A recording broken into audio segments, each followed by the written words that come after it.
என்னம்மா அது? சந்தியா அப்படி இந்த புடவை கட்டிட்டு போக முடியும்? அப்போ இந்த புடவை ரொம்ப ஆடம்பரமா இருக்குமா? அந்த புடவையே போதும்னு நினைக்கிறேம்மா.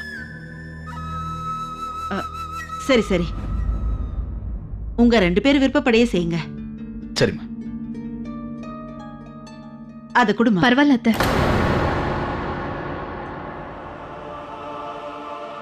நீங்க கொடுத்த புடவையை கட்டிட்டு வரேன்.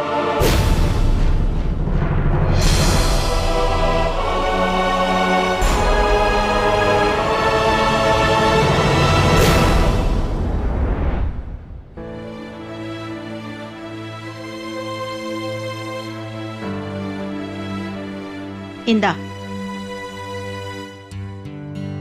எடுத்துட்டு போமா.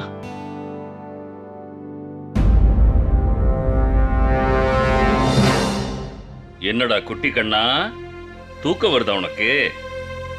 அம்மாவோட சந்தோஷத்துக்காக சந்தியா இந்த புடவை கட்டிக்கிறேன்னு சொல்லிட்டு போயிட்டாங்க. ஆனா ஒருவேளை அங்க இன்டர்வியூ பண்றவங்க சந்தியாவை தப்பா புரிஞ்சுக்கிட்டாங்கன்னு என்ன பண்றது? இதனால அவங்க மார்க்கை குறைச்சு போட்டாங்கன்னா. ஓ கண்ணா, தூக்கம் வருதா உனக்கு? நாம உட்கார்ந்துக்கலாம் கண்ணா.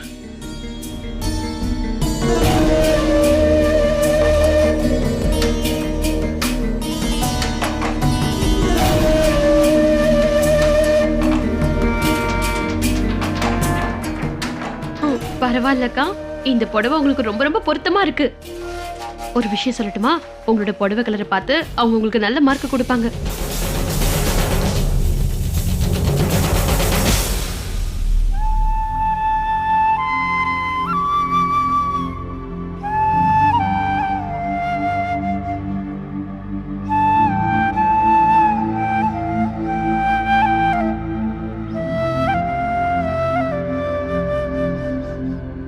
யார் கண்ணும் படக்கூடாது. ரொம்ப அழகா இருக்கம்மா. இந்தம்மா சந்தியா, முதல்ல இத கொஞ்சம் சாப்பிடு. இத ரொம்ப நல்ல சகுனம்னு சொல்லுவாங்க. சாப்பிடு.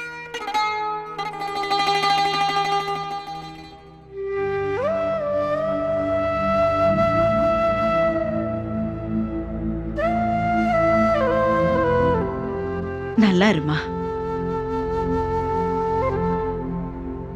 ரொம்ப நன்றி அத்தை. அந்த கடவுள் அருளால உனக்கு எல்லாமே நல்லபடியா நடக்கணும்.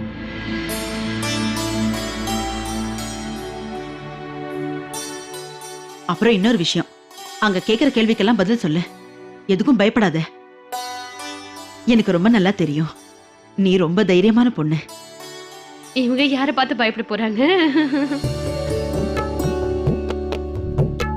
அண்ணே, ஆல் தி பெஸ்ட்.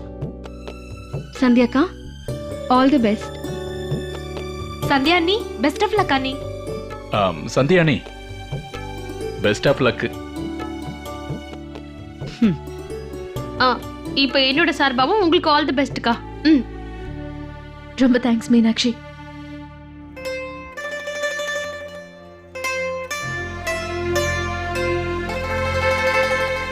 நல்லா இருப்பா சந்தியா.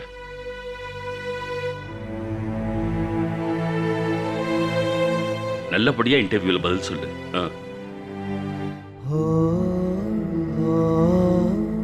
அம்மா, சந்தியாவோட இன்டர்வியூ நடக்கிற இடத்துக்கு நானும் போறேம்மா. நாங்க போயிட்டு வரதுக்கு எப்படி 2-3 மணி நேரம் ஆகும். போயிட்டு வரவா? சரிப்பா சூர்யா. சரிம்மா. 2 பேரும் ஜாக்கிரதையா போயிட்டு வாங்க.